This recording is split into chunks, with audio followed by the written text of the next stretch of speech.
Bismillahirrahmanirrahim. Assalamualaikum warahmatullahi wabarakatuh. Jami'ah. Konnichiwa minasan. Watashi wa Diovaldo Fardana. NIM 2018-05-10-197 dari Politik Pemerintahan Afrika A. Di hari ini saya akan menjelaskan tentang penelitian saya yaitu Jepang di Afrika Selatan. Topiknya yaitu problematika penerapan tiket pada kebijakan luar negeri Jepang terhadap pembangunan Angola. Langsung saja ke latar belakang. Sebelumnya kita harus tahu dulu negaranya. Nah, Angola itu adalah atau Republik Angola merupakan suatu negara di Afrika Selatan yang berbatasan dengan Namibia, Republik Demokratik Kongo, Zambia, dan Samudra Atlantik. Nah, Angola ini memiliki transisi pemerintahan sebanyak 3 kali, di mana membawa perang saudara 27 tahun hingga tahun 2002. Nah, transisi pemerintahannya itu yaitu ada pasca kolonialisme Portugis, terus masa pemerintahan komunis, dan pemerintahan unitary. Perang saudaranya sendiri dilakukan oleh dua kubu yaitu MPLA dan UNITA.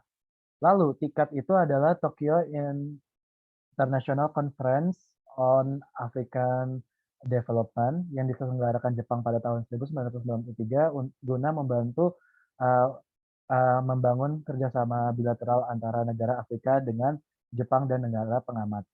Nah, TICAD ini merupakan salah satu cara yang dilakukan Jepang untuk menyalurkan ODA. Namun, di Angola sendiri terdapat faktor penghambat penyaluran ODA. Apa aja itu? Mari kita simak. Ini adalah peta Angola. Lalu, apa yang membuat penelitian ini menarik?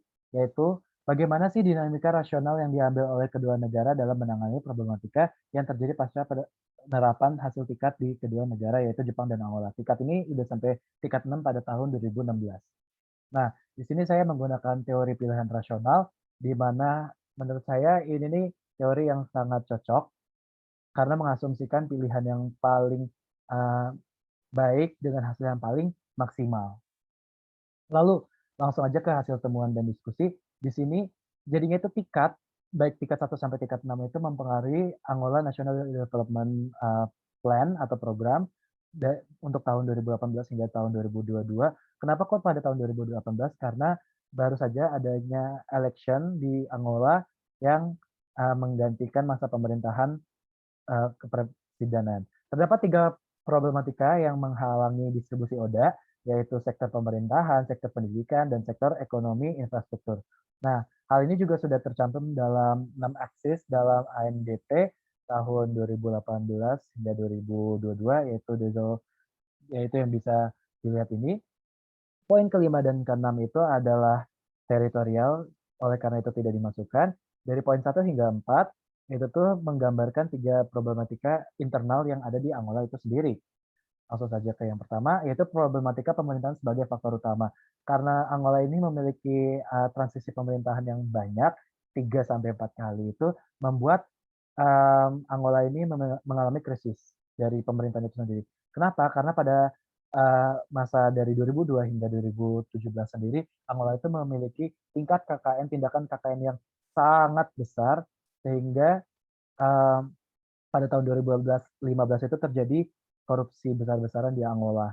Nah, tapi setelah 2018 itu peringkat Angola turun menjadi 146 pada tahun 2019 dan 142 pada tahun 2020. Nah, penggantian dari masa kepresidenan Jose Eduardo dos Santos yang sebelumnya yang KKN besar itu hingga ke João Manuel Gonçalves ini yang menjadi titik pencerahan dari pemerintah Angola. Karena hal ini juga sudah menjadi upaya dari Jepang, di mana Jepang meminta agar ODA-nya bisa didistribusikan dengan baik, harus adanya penggantian presiden di Angola itu sendiri di tingkat 5 pas itu dijelaskannya. Nah, di sini bisa dilihat ada indeks korupsi dan indeks peringkat dunianya. Lalu kita masuk ke faktor kedua, yaitu pendidikan sebagai penyokong pembangunan. Jadi Jepang ini berpikiran bahwa untuk mendapatkan keuntungan dia juga harus mendapatkan migran. Nah, bagaimana sih cara mendapatkan migran yang baik dengan menyokong pendidikan dan sumber daya humani dari Angola itu sendiri?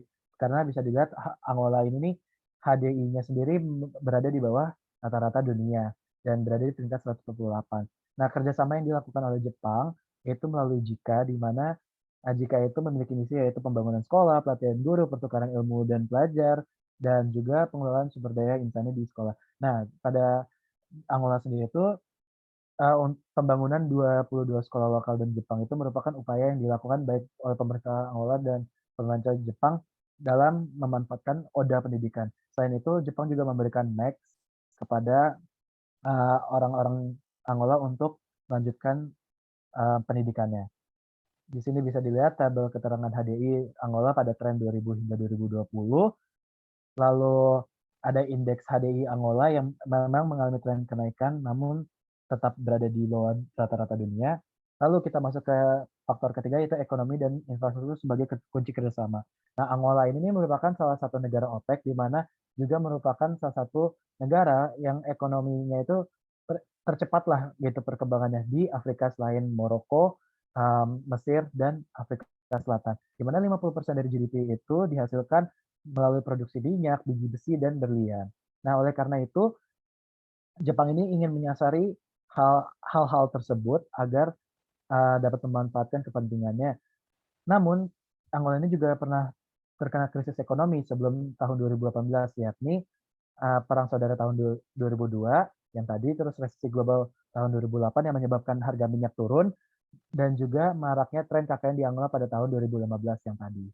Nah, terus upaya rehabilitasi yang dilakukan oleh pemerintah Jepang dan pemerintah Angola itu adalah penandatanganan kerjasama MIREX untuk rehabilitasi perang dan ekonomi, terus penggantian presiden pasca tingkat 4 yang tadi sudah tingkat 5 yang sudah dijelaskan, terus project Made in Afrika dan Made in Angola setelah tingkat 6, dan juga investasi JIKA di Port Namibe.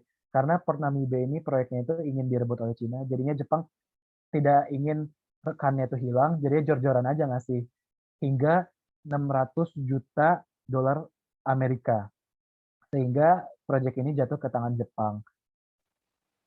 Kesimpulannya itu ya Angola ini merupakan salah satu negara Afrika Selatan yang perekonomian cepat, sehingga merupakan target kerjasama oleh Jepang, dan melalui tingkat ini Jepang dapat menunjukkan pengaruhnya dan memperkuat pengaruhnya di dataran Afrika, dan juga ini menjadi upaya restorasi dan reformasi oleh pemerintah Angola untuk memperbaiki negaranya. Dan juga terdapat 3 peristiwa penting, yaitu Perang Saudara 27 tahun, resesi global 2008, dan korupsi besar Angola tahun 2015.